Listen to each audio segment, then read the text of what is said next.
Shalom. Shalom. Kita belajar dari Matius 23. Nah, ini nanti saya ambil beberapa hal yang menarik, tapi ya tidak kesemuanya karena waktunya. Jadi nanti yang lainnya lebih dibaca lagi dan dipelajari baik-baik. Oke, yang lain tolong di-mute dulu. Mic-nya di-mute dulu supaya suaranya fokus dan satu tidak ada suara masuk. Dengar dulu, nah nanti baru buka lagi untuk terakhir. Jadi saya baca dulu sekilas, dan saya tidak baca semua, saya baca dari ayat pertama sampai 20 sampai 36. Saya baca secara cepat, maka berkatalah Yesus kepada orang banyak dan kepada murid-muridnya, katanya, ahli-ahli Taurat dan orang-orang Farisi telah menduduki kursi Musa. Sebab itu turutilah dan lakukanlah segala yang mereka ajarkan kepadamu. Tetapi janganlah kamu turuti perbuatan-perbuatan mereka karena mereka mengajarkan tapi tidak melakukannya. Mereka mengikat beban-beban berat lalu meletakkan di atas bahu orang, tapi mereka sendiri tidak mau menyentuhnya. Semua pekerjaan yang mereka lakukan hanya dimaksud supaya dilihat orang. Mereka memakai tali-tali sembahyang yang lebar dan jubah yang panjang. Mereka suka duduk di tempat terhormat dan dalam perjamuan dan di tempat terdepan di rumah ibadat. Mereka suka menerima penghormatan di pasar dan suka dipanggil rabi. Tetapi kamu janganlah kamu disebut rabi, karena hanya satu rabimu dan kamu semua adalah saudara. Dan janganlah kamu menyebut siapapun bapamu di bumi ini, karena hanya satu bapamu, yaitu Dia yang di surga. Janganlah pula kamu disebut pemimpin, karena hanya satu pemimpinmu, yaitu Mesias. Barang siapa terbesar di antara kamu, hendaklah ia menjadi pelayanmu. Dan barang siapa meninggikan diri, ia akan direndahkan. Dan barang siapa merendahkan diri, ia akan ditinggikan. Celakalah kamu ahli Taurat dan orang-orang Farisi, hai kamu orang munafik, karena kamu menutup pintu-pintu kerajaan surga di depan orang. Sebab kamu sendiri tidak masuk dan kamu merintangi mereka yang berusaha untuk masuk. Celakalah kamu, hai ahli-ahli Taurat dan orang-orang Farisi, hai kamu orang-orang munafik, sebab kamu menelan rumah janda-janda, sedang kamu mengelabui mata orang dengan doa yang panjang-panjang. Sebab itu kamu pasti akan menerima hukuman yang lebih berat. Celakalah kamu, hai ahli-ahli Taurat dan orang-orang Farisi, hai kamu orang-orang munafik, sebab kamu mengarungi lautan dan menjelajah daratan untuk mentobatkan satu orang saja menjadi penganut agamamu, dan sesudah ia bertobat, kamu menjadikan dia orang neraka yang 2 kali lebih jahat daripada kamu sendiri. Celakalah kamu, hai pemimpin buta yang berkata, bersumpah demi bait suci, sumpah itu tidak sah. Tapi bersumpah demi emas bait suci, sumpah itu mengikat. Hai kamu orang-orang bodoh dan orang-orang buta, apakah yang lebih penting, emas atau bait suci yang menguduskan emas itu? Bersumpah demi mezbah, sumpah itu tidak sah, tapi bersumpah demi persembahan yang ada di atasnya, sumpah itu mengikat. Hai orang-orang buta, apakah yang lebih penting, persembahan atau mezbah yang menguduskannya, persembahan itu? Karena itu, barang siapa bersumpah demi mezbah, ia bersumpah demi mezbah dan juga demi segala sesuatu yang terletak di atasnya. Dan barang siapa bersumpah demi bait suci, ia bersumpah demi bait suci dan juga demi dia yang diam di situ. Dan barang siapa bersumpah demi surga, ia bersumpah demi tahta Allah dan juga demi dia yang bersemayam di atasnya. Celakalah kamu ahli-ahli Taurat dan orang-orang Farisi, hai kamu orang-orang munafik, sebab persepuluhan dari selasih, adas manis, dan cintaan kamu bayar, tetapi yang terpenting dalam hukum Taurat kamu abaikan, yaitu keadilan dan belas kasihan dan kesetiaan. Yang satu harus dilakukan dan yang lain jangan diabaikan. Kamu pemimpin-pemimpin buta nyamuk, kamu tapiskan dari dalam minumanmu, tapi unta yang di dalamnya kamu telan. Celakalah kamu ahli Taurat dan orang-orang Farisi, hai kamu orang-orang munafik, sebab cawan dan pinggan kamu bersihkan sebelah luarnya, tetapi sebelah dalamnya penuh rampasan dan kerakusan. Hai orang Farisi yang buta, bersihkanlah dahulu sebelah dalam cawan itu, maka sebelah luarnya juga akan bersih. Celakalah kamu, hai ahli Taurat dan orang-orang Farisi, hai kamu orang-orang munafik, sebab kamu sama seperti kuburan yang dilabur putih, yang sebelah luarnya memang bersih tampaknya, tetapi yang sebelah dalam penuh tulang belulang dan berbagai jenis kotoran. Demikian juga kamu sebelah luar kamu tampaknya benar di mata orang, tetapi sebelah dalam kamu penuh kemunafikan dan kedurjanaan. Celakalah kamu, hai ahli-ahli Taurat dan orang-orang Farisi, kamu orang-orang munafik, sebab kamu membangun makam nabi-nabi dan memperindah tugu-tugu orang saleh dan berkata, jika kami hidup di zaman nenek moyang kita, tentulah kami tidak akan ikut dengan mereka dalam pembunuhan nabi-nabi itu. Tetapi dengan demikian kamu bersaksi terhadap diri kamu sendiri bahwa kamu adalah keturunan pembunuh nabi-nabi itu. Jadi penuhilah juga takaran nenek moyangmu. Hai kamu ular-ular, hai kamu keturunan ular beludak, bagaimana mungkin kamu dapat meluputkan diri dari hukuman neraka. Sebab itu lihatlah, aku mengutus kepadamu nabi-nabi, orang-orang bijaksana dan ahli-ahli Taurat, separuh di antara mereka akan kamu bunuh dan kamu salibkan. Yang lain akan kamu sesah di rumah-rumah ibadatmu, dan kamu aniaya dari kota ke kota, supaya kamu menanggung akibat penumpahan darah orang yang tidak bersalah, mulai dari Habel, orang benar itu, sampai kepada Zakaria, anak Berekia, yang kamu bunuh di antara tempat kudus dan mezbah.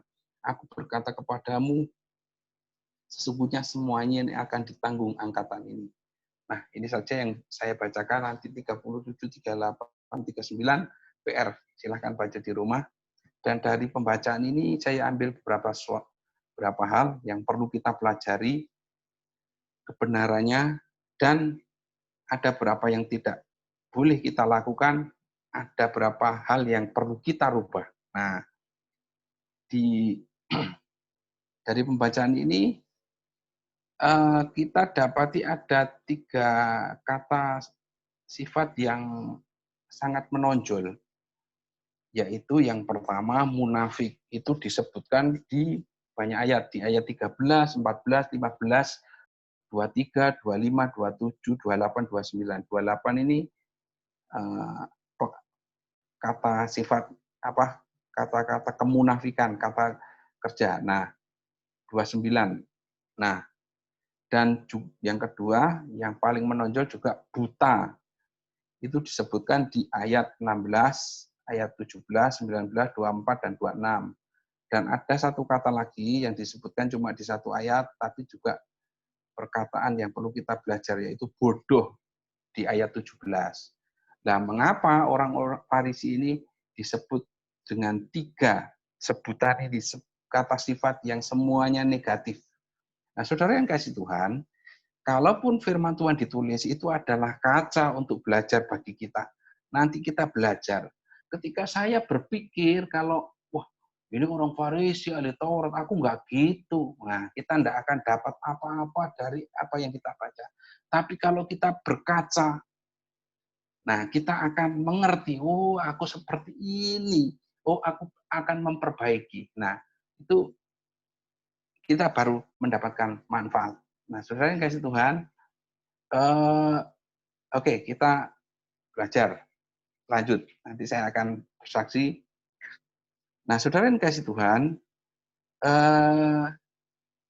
kita belajar yang pertama, mengapa orang Farisi ini disebut munafik, buta, dan bodoh.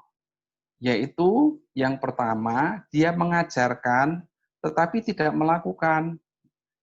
Di ayat pertama 2 dikatakan, hai ahli-ahli Taurat dan orang-orang Farisi telah menduduki kursi Musa.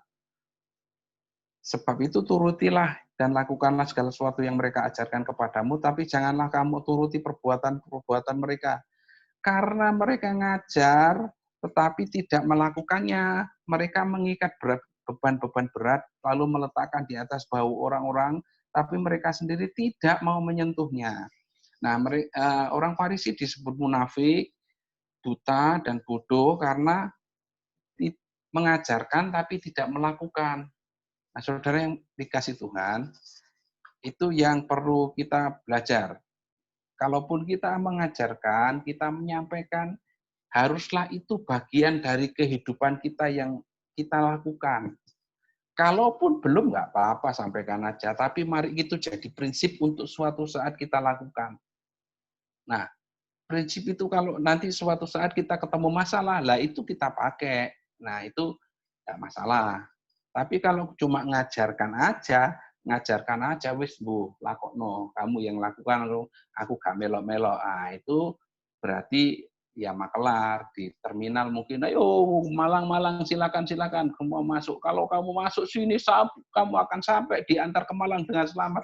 Ayo masuk semua totalan sama kernetnya. Biro itu mau. Oh ya per orang dapat segini, kasih orang-orang berangkat ke Malang sampai dengan selamat. Yang makelar masih tetap di tempat. Nah seperti itulah.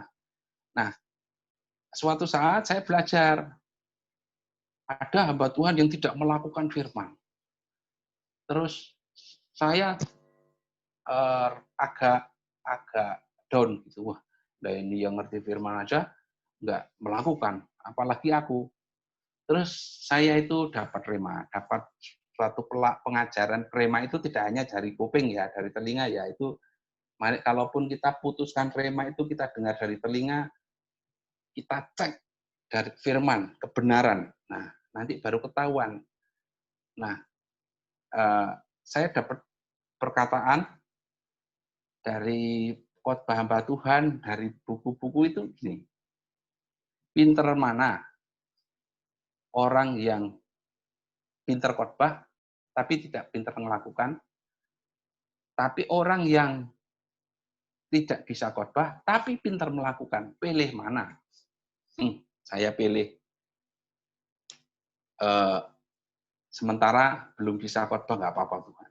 Tapi saya pilih pinter melakukan. Itu saya ambil keputusan. Jadi siapapun ada hamba Tuhan yang menyampaikan, saya tetap tangkap siapapun hamba Tuhan itu saya tangkap. Saya pakai prinsip, suatu saat ketemu masalah, saya akan lakukan. Nah, seperti itu saudara yang kasih Tuhan. Yang kalaupun kita ajarkan, mari itu jadi prinsip. Kalaupun belum kita lakukan, biarlah itu jadi prinsip kita. Jangan sampai mengajarkan, tapi tidak melakukan. Kalaupun itu sampaikan, ya kalau kita nggak melakukan, nah itu sama dengan orang Farisi yang munafik, buta, dan bodoh. Itu yang pertama. Yang kedua,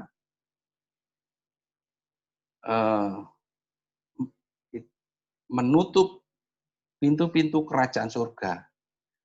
Nah, di ayat 5 dikatakan, semua pekerjaan yang mereka lakukan hanya untuk supaya dilihat orang.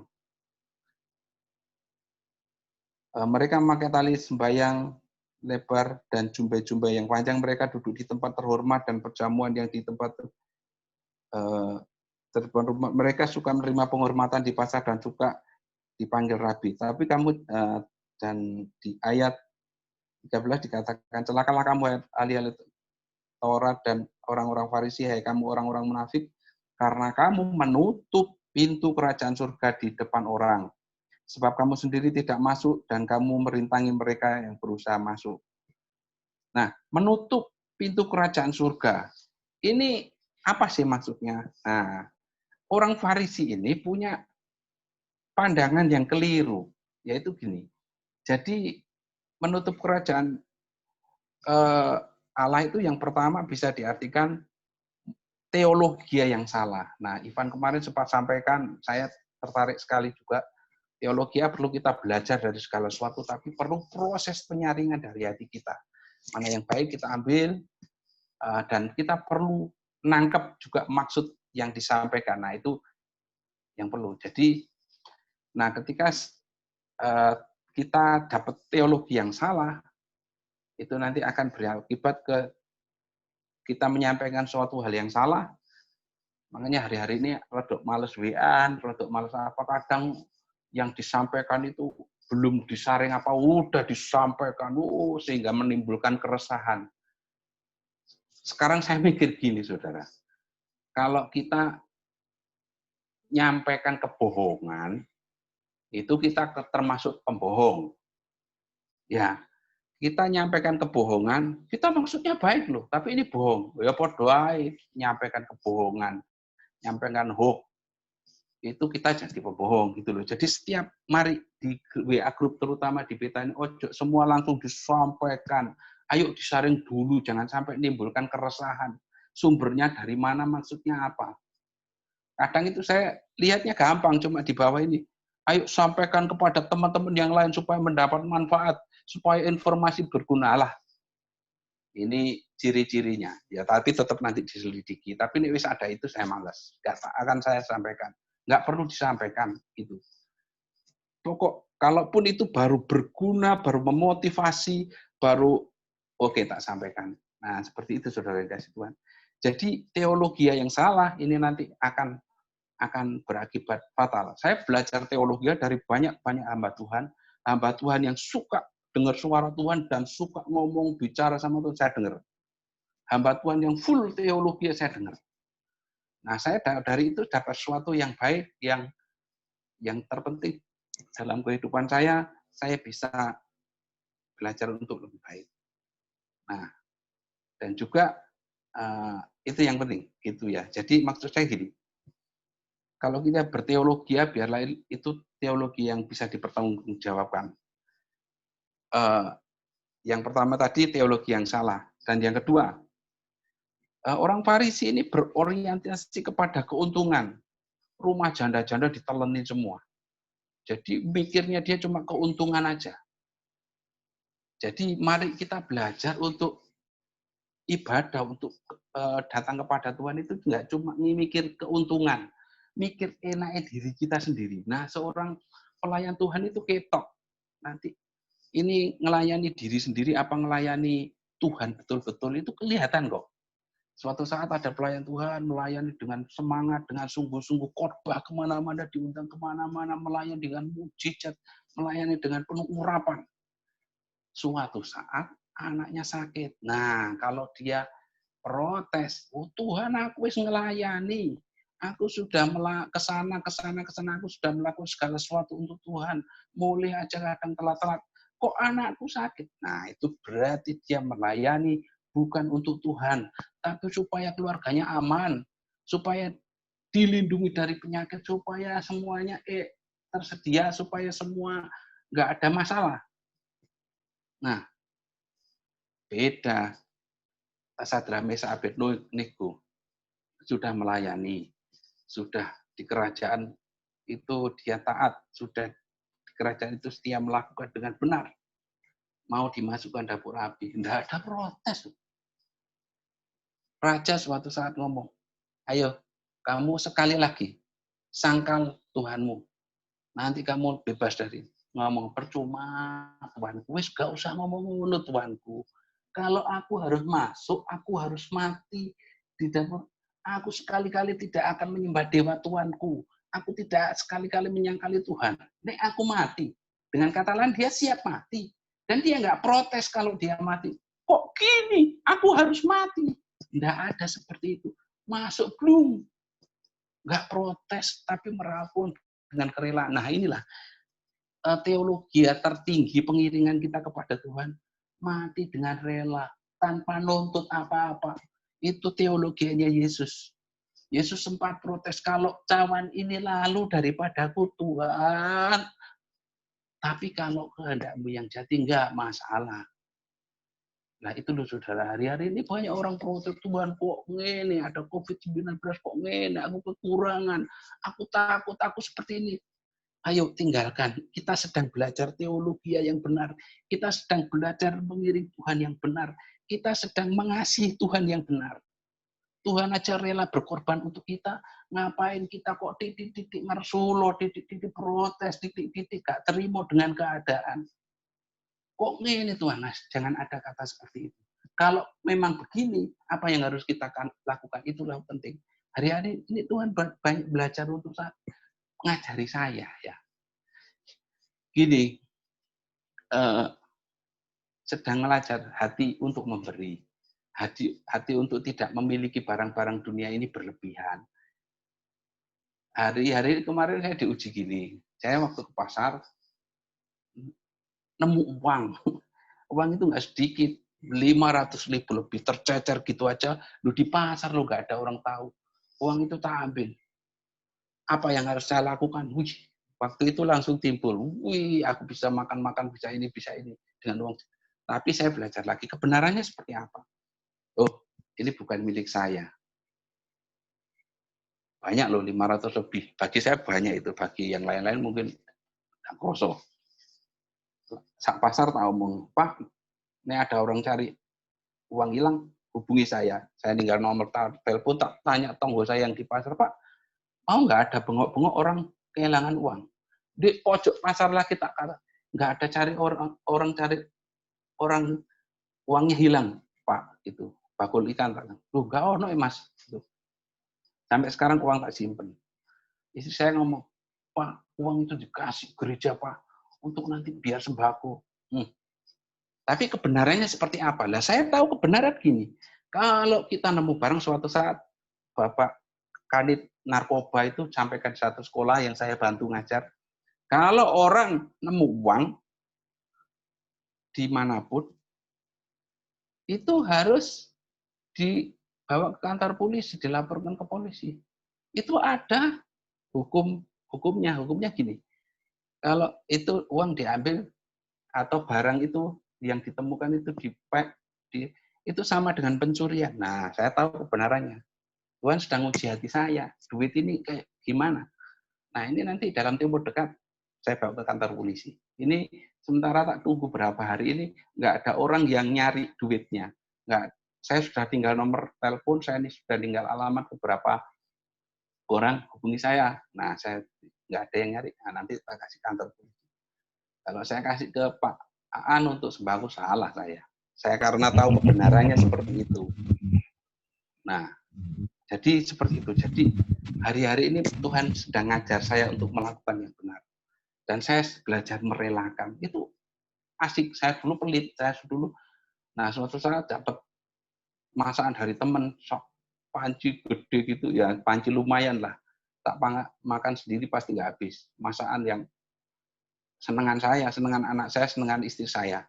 Wis harus tak bagi tuh. Ayo makan sama-sama. Seneng. Nah, seperti saya harus hari-hari belajar merelakan. Kemarin beli martabak terang bulan. Wah, senenganku. Wah, ayo belajar berbagi. Ayo ambil sekeluarga, yang kamu mau makan seberapa, yang lain ayo dibagi ke tetangga-tetangga, panggil, Pak, sini, Pak, sini, ayo ngumpul makan martabak terang bulan gitu. Jadi hampir tiap hari di tempat kami ada makan-makan, enggak tahu itu gebili digodok, dimakan bareng-bareng, telo dibakar, dimakan bareng-bareng. Opo ono dipangan pasti entek. Nah, seperti itu. Enak gak enak dimakan. Kadang enak yuk oke makan sama-sama, enggak enak kadang ya dimakan tetap dimakan. Kadang ibu-ibu, ayo ya bikin sate yuk, bikin sate, wanggang bagi sagang gitu. Nah, seperti itu. Jadi hari ini Tuhan asik kok ngajari saya hati yang memberi, ngajari saya kreatif. Dari YouTube saya ambil berapa cara membuat ini, membuat itu. Wah, saya harus jadi nggak ada waktu kosong ya, nggak ada waktu buah senung, enggak seperti itu. Tuhan, selama kita sama Tuhan itu diajari suatu hal yang baik, suatu hal yang maju, suatu hal yang ke depan lebih baik. Nah, seperti itu. Ya, kita belajar. Yang kedua tadi orientasi kepada keuntungan. Yang pertama teori dia yang salah, dan yang ketiga komitmen yang salah. Tentang nanti baca tadi soal dia bersumpah demi mesbah, demi apa itu. Nah, jadi kalau kita punya komitmen yang betul, pasti komitmen kita siapa yang punya mesbah itu, siapa yang disembah di mesbah itu, kita berkomitmen kepada Tuhan, bukan kepada manusia, bukan kepada gereja. Nah, kita tetap harus setia kepada satu gereja, kita setia kepada satu hamba Tuhan, satu gembala, atau satu mungkin teman-teman sepelayanan saya di Presiden Worship, saya harus komitmen di Presiden Worship. Oke, tapi yang terutama saya harus komitmen kepada Tuhan dulu. Nah, ini baru nanti bawahnya nanti benar. Nah, seperti itu saudara yang kasih Tuhan. Jadi itu yang kedua. Yang ketiga, mengapa orang Farisi disebut orang-orang munafik dan orang buta dan orang bodoh, yaitu fokus ibadah yang salah. Nanti dibaca di ayat 23 dan seterusnya. Nah,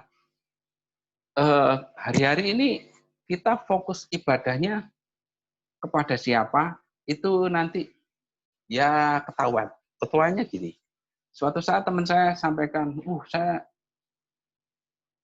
dapat perkataan Tuhan. Ada seorang yang dapat perkataan Tuhan, disuruh seperti ini. Saya orang ini tanya kepada Tuhan.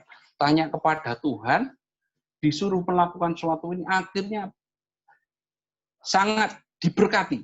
Sangat mendapat keuntungan luar biasa. Nah, dari itu saya analisa. Dia dapat perkataan Tuhan. Dia tanya kepada Tuhan, dijawab. Akhirnya, nah, tapi saya belajar. Terus, nanti tujuannya ke belakang itu seperti apa? Nah, saya lebih suka gini. Seperti Bapak Gembala sampaikan, orang itu kalau mendapat firman lebih suka melihat hasilnya. Bapak Gembala katakan, ayo perpuluhan, supaya diberkati melimpah, supaya dibuka lumbung-lumbung, dan belalang-belalang dilalukan. Oke, orang-orang perpuluhan semua. Tapi perkataan Bapak Gembala yang tentang, oke kita perpuluhan, tapi Tuhan juga memperhatikan karakter pemberi perpuluhan.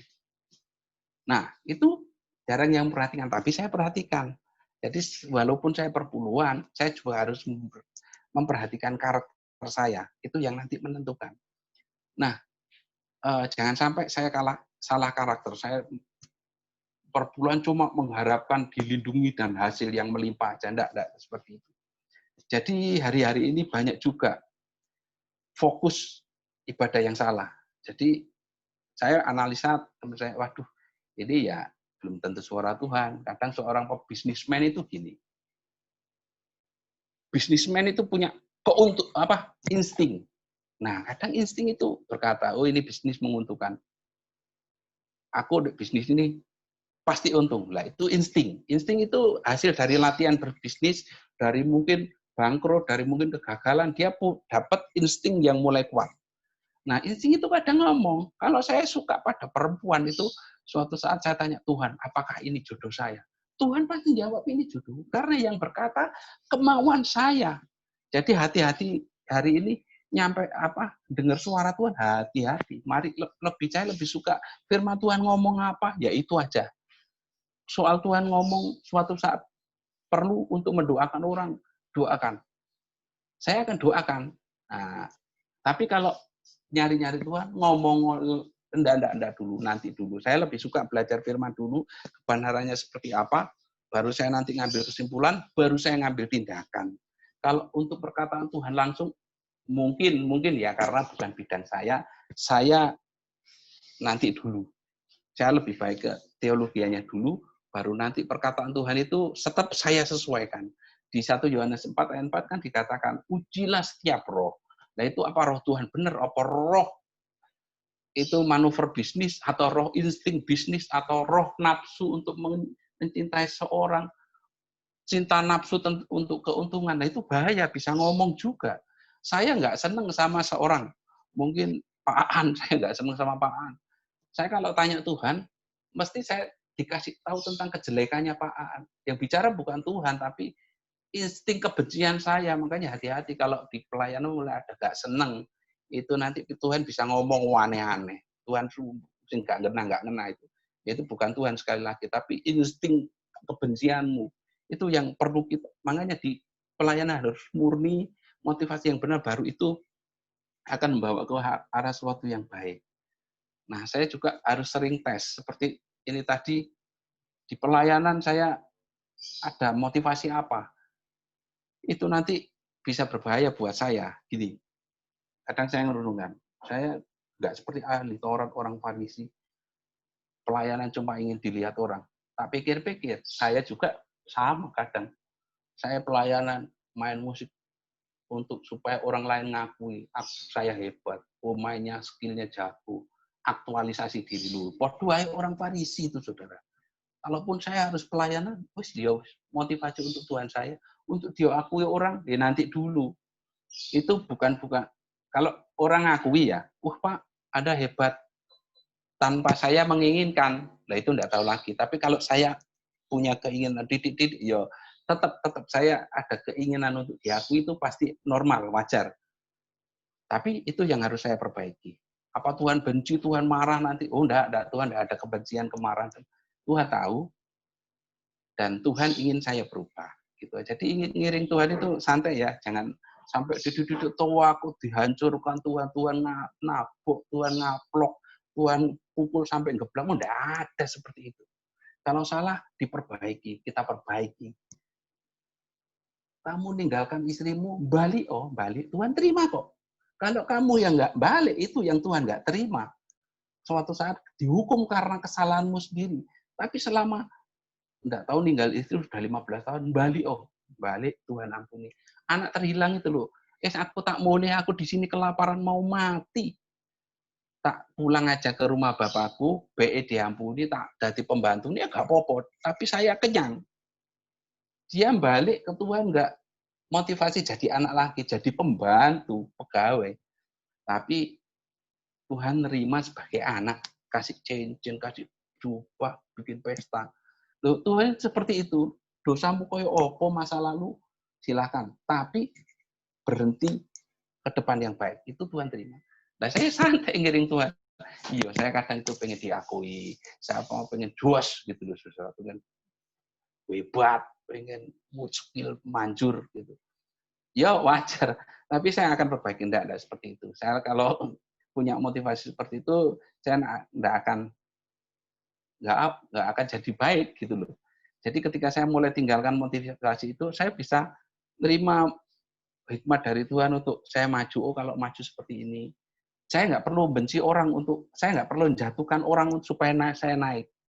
Kalau saudara jatuhkan orang supaya saudara naik, itu nggak jatuhkan orang ini, jatuhkan pelayananmu sendiri, jatuhkan kamu sendiri. Kamu nanti suatu saat dijatuhkan orang lain, ya salah diri. Tapi kalau orang lain maju, wah Ivan kemarin sampaikan, saya tertarik. Ivan sebagai anak muda sangat tertarik dengan teologi ya. Saya terpacu. Nah, saya akan belajar lebih lagi. Nah, ini lebih baik mainnya. Saya terpacu. Saya kadang tanya sama murid saya, kamu mainnya kok bisa begini? Oh gini Pak, saya dapat manfaat. Saya ilmunya jadi 2, ini cuma 1. Nah seperti itu. Mari kita punya pikiran yang baik, punya teologi yang baik, untuk kita lebih maju, saudara yang kasih Tuhan. Nah, ini saja yang bisa saya sampaikan. Jadi orang munafik, nanti masih banyak, ini tadi ada yang nggak bisa tersampaikan semua, tapi 3 hal ini kita belajar, yaitu orang Farisi disebut munafik, buta, dan bodoh. Yang pertama, mengajarkan tetapi tidak melakukan. Motivasinya hanya untuk dilihat orang. Dan yang kedua, menutup pintu-pintu kerajaan surga. Karena mengapa? Karena dia punya teologi yang salah, dia punya orientasi hanya untuk keuntungan. 3, hanya punya komitmen tidak kepada Tuhan, tapi komitmen yang salah. Yang ketiga, disebut munafik, buta, dan bodoh karena fokus ibadah yang salah. Mari kita hari ini belajar untuk kita di dalam Tuhan.